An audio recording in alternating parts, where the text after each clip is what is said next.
Hello friends, I'm Harish Demla from Accurate Fortune Astrology. दोस्तों मिथुन लगन में हम थोड़ा आगे बढ़ते हैं और देखते हैं कि अगर चंद्रदेव की प्लेसमेंट दशम भाव में हो जाए तो हमें किस तरह के फल देगी, या यूं कहना चाहिए कि जेमिनी असेंडेंट में मून अगर 10th हाउस में प्लेस हो जाए तो हमें क्या रिजल्ट्स देंगे। देखिए दोस्तों, 10वां घर जो है वो हमारे कैरियर का है, पावरफुल लोगों का है, गवर्नमेंट मशीनरी का है, हमारे पिता की फैमिली का है या पिता की वेल्थ का है। और 10वें घर में यहाँ पर गुरुदेव की राशि पड़ी हुई है, मीन राशि।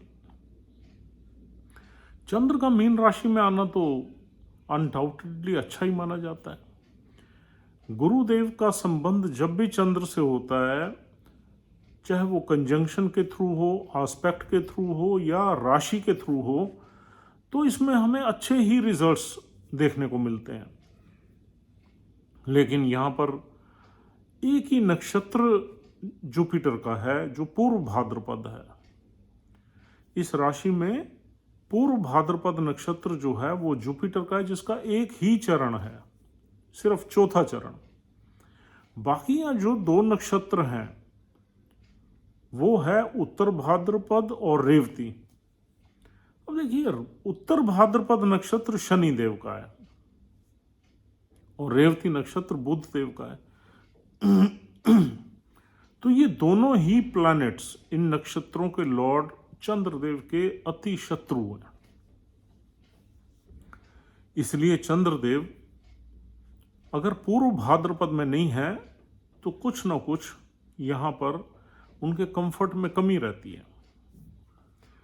हर नक्षत्र में बैठ के चंद्रदेव का बिहेवियर अलग रहेगा,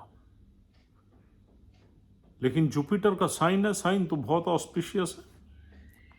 लेकिन 12 नंबर साइन में 12 नंबर की एनर्जी भी है, इंसान को फिकल माइंडेड या कंफ्यूज भी बना देता है, मूडी भी बना देता है। आदमी अपनी किसी बात पे स्टैंड करने में दिक्कत आती है, उसे बार बार अपना व्यू बदल लेता है, अपना स्टैंड चेंज कर देता है। ये प्रॉब्लम्स हैं। तो इस नेटिव का देखा जाए तो थोड़ा सा मूड स्विंग ज़्यादा होंगे और थोड़ा कभी कभी केयरलेस एटीट्यूड भी यहाँ मिलेगा। अगर शनि या बुध के नक्षत्र में चंद्रदेव है तो यह मेंटल स्ट्रेस देगा।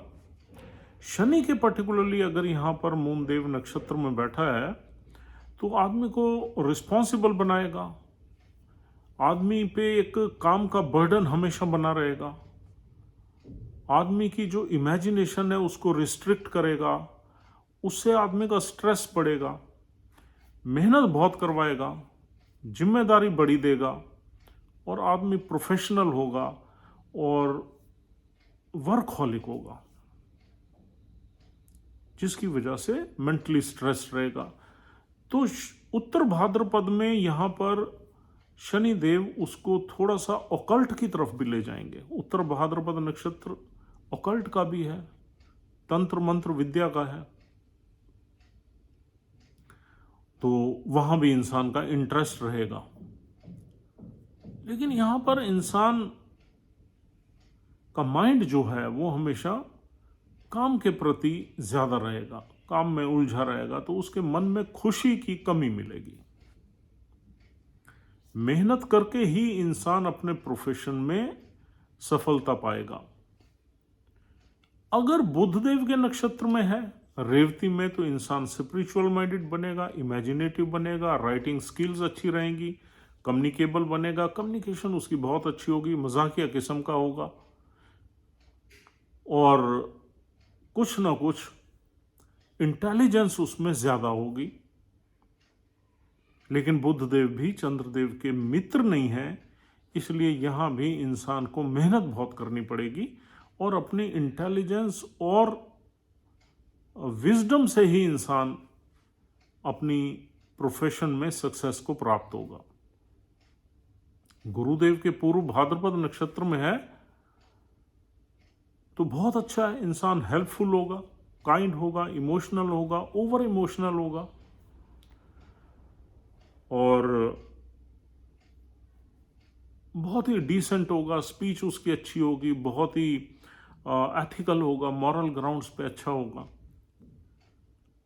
लेकिन पूर्व भाद्रपद नक्षत्र में कुछ खराब एनर्जीज भी हैं।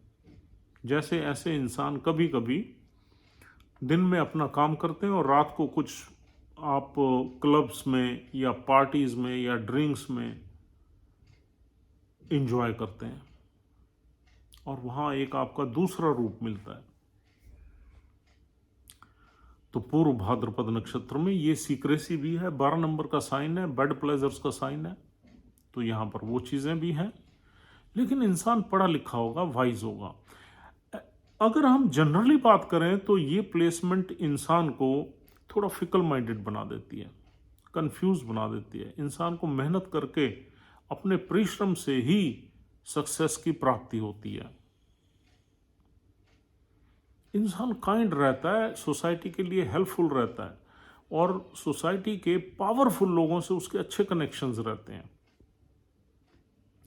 रिच लोगों से अच्छे कनेक्शंस रहते हैं, आर्टिस्टिक लोगों से अच्छे कनेक्शन रहते हैं।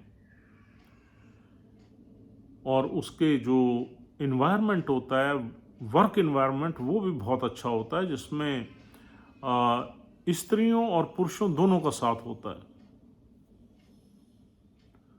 और आदमी इमोशनल होता है, उसकी डीप इमोशंस की वजह से वो हर एक से कनेक्ट करता है। अगर वो अपने बिजनेस में होता है तो लोगों को इमोशनल सिक्योरिटी भी देता है, यानी कि प्रोफेशनल लाइफ में भी वो पर्सनल चीज़ें घुसा देता है। उसकी नेचर ऐसी होती है कि वो उसका जो प्रोफेशनल इन्वायरमेंट होगा ना, वो भी अपने डोमेस्टिक इन्वायरमेंट से मैच करता है। और इमोशनल सिक्योरिटी देना, कोई अगर प्रॉब्लम है उसको ध्यान से सुनना, उसका सोल्यूशन देना, उसको प्यार करना, लोगों को अटैच लोगों से रहना, क्योंकि ये डीप वाटर साइन का साइन है। अगर प्रोफेशंस को देखा जाए तो वाटर रिलेटेड प्रोफेशंस यहाँ पर आदमी काम कर सकता है, हॉस्पिटल्स में काम कर सकता है, मेडिकल प्रोफेशंस में काम कर सकता है, फॉरेन लैंड से कनेक्ट करके या फॉरेन रिसोर्सेज को यूज़ करके काम कर सकता है, एक्सपोर्ट इंपोर्ट में काम कर सकता है।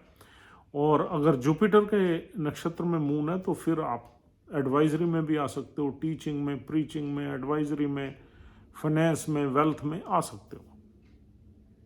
बहुत प्रोफेशंस निकलते हैं जिनको हम यहाँ पर बहुत ज़्यादा डिस्कस ना करें तो अच्छा रहेगा। लेकिन ये वेल्थ के लिए ये प्लेसमेंट बहुत अच्छी है। अब हम दूसरी तरफ आते हैं फादर की, क्योंकि फैमिली का घर है तो यहाँ इंसान की फादर से ज़्यादा बनेगी, फादर की बजाय मदर से कम बनेगी। फादर की बजाय जितना उसका फादर से अटैचमेंट होगी उतनी उसकी मदर से नहीं होगी। मदर में थोड़ा, मदरली रिलेशंस में थोड़ा सा यहाँ पर क्रिटिकल रहेगा इंसान। और यहाँ बैठा हुआ चंद्र आपको प्रॉपर्टी से ब्लेस करेगा, डोमेस्टिक हैप्पीनेस से ब्लेस करेगा, मैरिड लाइफ भी यहाँ पर ठीक ही देखी गई है। लेकिन इन सब अच्छे रिजल्ट्स को देखने के लिए आपने 2 कंडीशंस हैं, उन कंडीशंस को कभी नहीं भूलना। एक तो जुपिटर की प्लेसमेंट कैसी है आपके चार्ट में, और दूसरा नक्षत्र के लॉर्ड की प्लेसमेंट कैसी है। अगर नक्षत्र का लॉर्ड भी तीसरे, छठे, 8वें, 12वें में नहीं है तो यहां बहुत अच्छे रिजल्ट्स मिलेंगे। और जुपिटर भी कहीं इन्हीं भावों में नहीं है तो रिजल्ट्स बहुत ही अच्छे मिलेंगे। चाहे यहां पर जुपिटर नीच का बैठ जाए उससे भी ज्यादा दिक्कत नहीं है, लेकिन नीच का क्योंकि छठे घर में वो आ जाएगा तो वहां पर दिक्कत पैदा हो जाएगी। छठे घर के प्रभाव की वजह से दिक्कत ज्यादा है। 8वें जुपिटर यहाँ 8वें घर में नीच का होगा, सॉरी, तो 8वें घर का प्रभाव खराब करेगा। वरना जुपिटर अगर किसी ऑस्पिशियस हाउस में नीच का आ जाए तो कोई दिक्कत नहीं है। ऐसे ही शनि अगर नीच का बैठ जाएगा तब भी कोई बड़ी परेशानी नहीं है, सिर्फ मेहनत ज़्यादा करनी पड़ेगी या थोड़ा सा हेल्थ में भी इश्यूज देगा। टांगों में, लोअर लेग्स में पेन वगैरह का इशू रहेगा, आर्थराइटिस की प्रॉब्लम, हड्डियों से रिलेटेड प्रॉब्लम दे देता है शनि। टांग में कोई कभी कभी फ्रैक्चर वगैरह की शिकायत भी हमें मिल जाती है लाइफ टाइम में एक आध बार। तो अदरवाइज शनि 11वें घर में अच्छे ही फल देगा अगर उत्तर भाद्रपद में चंद्र बैठा हुआ है तो।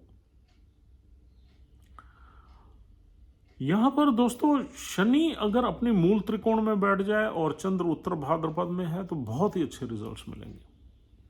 शनि एक्सॉल्टेड बैठ जाए तब भी बहुत अच्छे मिलेंगे, चौथे घर में आ जाए तब भी अच्छे मिलेंगे। लेकिन चौथे घर में शनि का बैठने से वो शनि की दृष्टि जो चंद्र पे आएगी ना, वो चंद्र को बहुत ज़्यादा हरास कर देगी, पीड़ित कर देगी। तो कहीं ना कहीं इनसिक्योरिटी और एंग्जाइटी जैसी प्रॉब्लम्स दे देती है। इसलिए चौथे घर में शनि ना हो तो ज़्यादा अच्छा है। शनि या बुध के नक्षत्र में अगर चंद्रदेव बैठा हुआ है तो उनका साथ या उनकी दृष्टि नहीं होनी चाहिए। अगर होती है तो उसमें डेफिशिएंसी क्रिएट हो जाती है। जुपिटर के नक्षत्र में, पूर्व भाद्रपद नक्षत्र में अगर चंद्र बैठा हुआ है तो जुपिटर का साथ या जुपिटर की दृष्टि बहुत ऑस्पिशियस होती है। उसमें आदमी लाइफ में अच्छा सेटल हो जाता है और अच्छे वेल्थ के योग बनते हैं। फिर भी यहाँ पर बैठा हुआ चंद्र अपने फादर की प्रॉपर्टीज में पार्टिसिपेट करेगा। फादर के बिजनेस को भी ज्वाइन कर सकता है, फादर की फैमिली बिजनेस को भी ज्वाइन कर सकता है। उसकी अपनी पैटर्नल फैमिली से ज़्यादा अटैचमेंट रहेगी, यानी कि चाचों वाचों से ज़्यादा अटैचमेंट रहेगी as compare to maternal family, जब तक चौथा घर बहुत ही अच्छा नहीं है।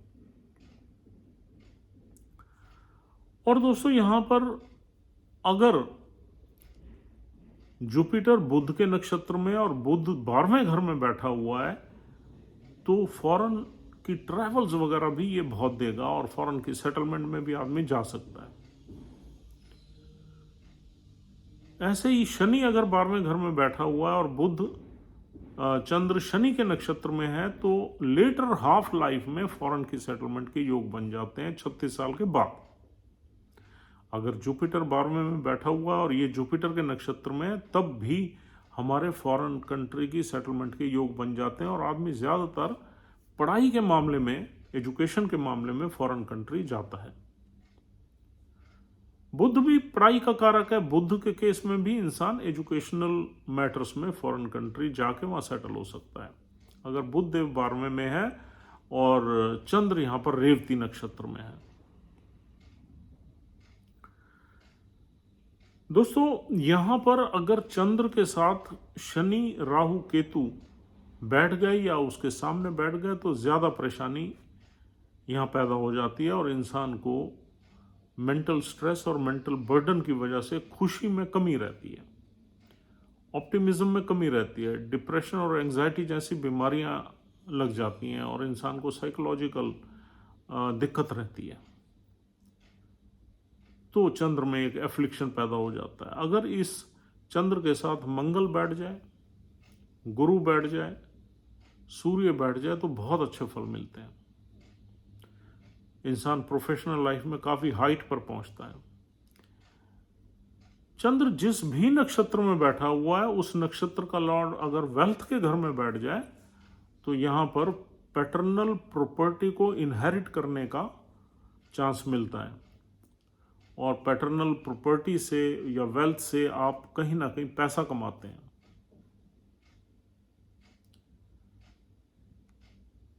और दोस्तों यहाँ पर आपके कनेक्शंस भी धीरे धीरे बहुत अच्छे लोगों से, वेल्दी लोगों से बनते हैं और इंसान किसी अगर नौकरी करेगा तो किसी अच्छी रेप्यूटेड ऑर्गेनाइजेशन में काम करता है।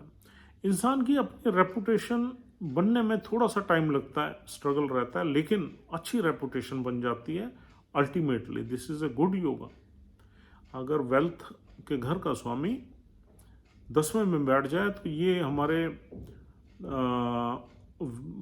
प्रोफेशन से रिलेटेड अच्छे ही रिजल्ट्स देता है।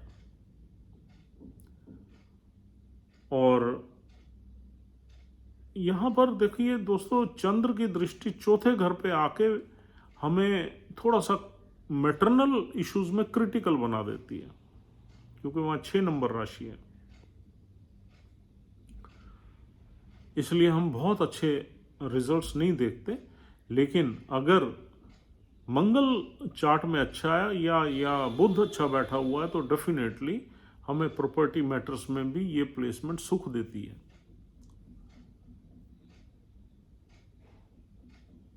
दोस्तों एफ्लिक्टेड मून जो है वो हमें ज़्यादातर साइकोलॉजी से रिलेटेड प्रॉब्लम्स देता है, और मून का मेजर एफ्लिक्शन यही 3 प्लैनेट्स करते हैं, सैटर्न, केतु एंड राहु। तो इनसे अगर मून अलग बैठा हुआ है या इनका प्रभाव नहीं है तो फिर यहाँ पर बहुत अच्छे रिजल्ट्स मिलते हैं, आदमी रिचनेस की तरफ बढ़ता है, अच्छे वेल्थ के योग बनते हैं और अच्छी कैरियर के योग बनते हैं। लेकिन यहाँ पर मून इंसान को काफ़ी जल्दी अर्ली एज में ही अपने कैरियर में घुसा देता है।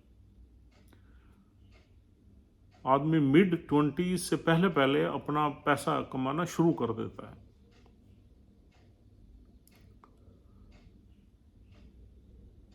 दोस्तों ओवरऑल अगर हम इस प्लेसमेंट को एनालाइज करें तो ये प्लेसमेंट अच्छी ही कहेंगे, बस इसमें मेहनत थोड़ी सी रहेगी क्योंकि इसमें नक्षत्र के लॉर्ड्स जो हैं वो मून के एनिमीज हैं, एक्सेप्ट 1 नक्षत्र पूर्व भाद्रपद जिसका लॉर्ड मून का मित्र है।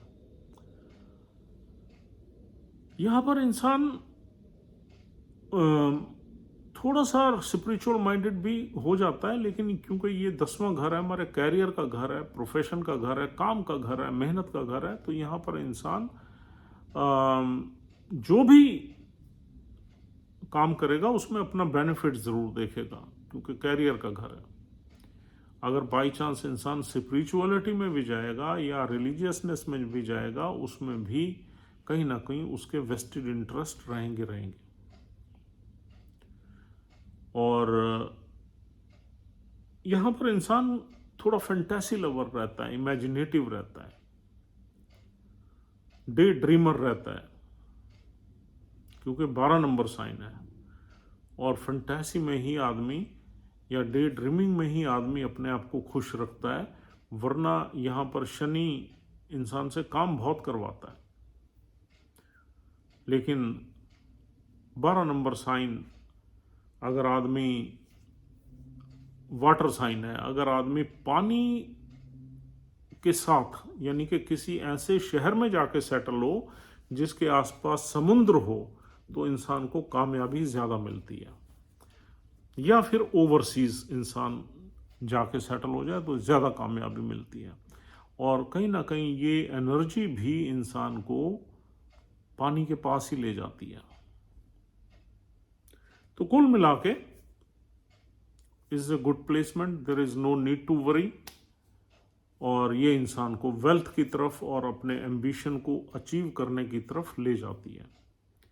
तो दोस्तों this is all for the day. उम्मीद करता हूँ ये प्लेसमेंट आपको समझ में आ गई है। If you are liking our videos please try to subscribe our channel immediately, and or otherwise we'll see you tomorrow. If you want to consult us for any astrological consultation, you can just send a message on our WhatsApp number which have been given in our channel. Take care of yourself and your family, and we'll see you soon. Thank you very much once again.